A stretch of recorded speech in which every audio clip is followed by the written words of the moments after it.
تاریخی فیصلہ، بھارتی شہریوں کو پاکستانی شہریت دینے کا حکم۔ 28 سال پرانی درخواستوں پر فیصلہ، اب ناانصافی نہیں ہوگی۔ تفصیلات جانتے ہیں اس ویڈیو میں۔ سندھ ہائی کورٹ نے پاکستان کی تاریخ میں پہلی بار غیر ملکی مرد حضرات کو شہریت دینے کا حکم دے دیا۔ غیر ملکیوں میں 4 بھارتی شہری ہیں جنہوں نے 5 پاکستانی خواتین سے شادی رچائی۔ ایک شخص نے 2 خواتین سے شادی کی۔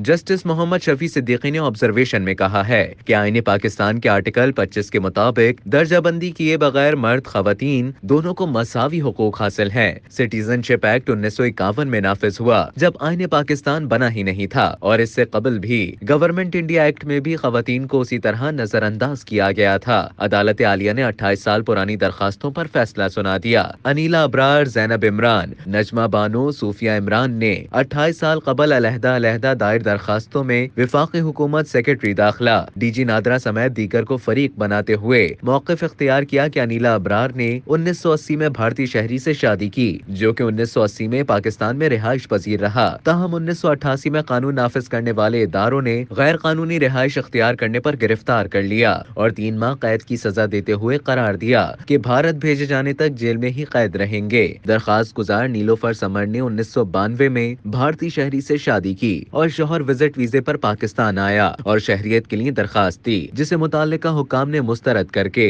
شوہر کو ملک بدر کر دیا۔ مسمات صوفیہ عمران اور زینب عمران نے دائر درخواست میں کہا کہ 2011 میں بھارتی شہری عمران یوسف سے شادی کی اور زینب نے 1996 میں شادی کی۔ دونوں خواتین نے بھارت میں شہریت حاصل کرنے کے لیے درخواست کی جو مسترد ہو گئی اور انہیں وہاں سے ملک بدر کر دیا گیا۔ درخواست گزار مسمات نجمہ بانو نے بھی 1997 میں بھارتی شہری سے شادی کی اور شوہر کے لیے پاکستانی شہریت حاصل کرنے کی درخواست دی جسے مسترد کر دیا گیا۔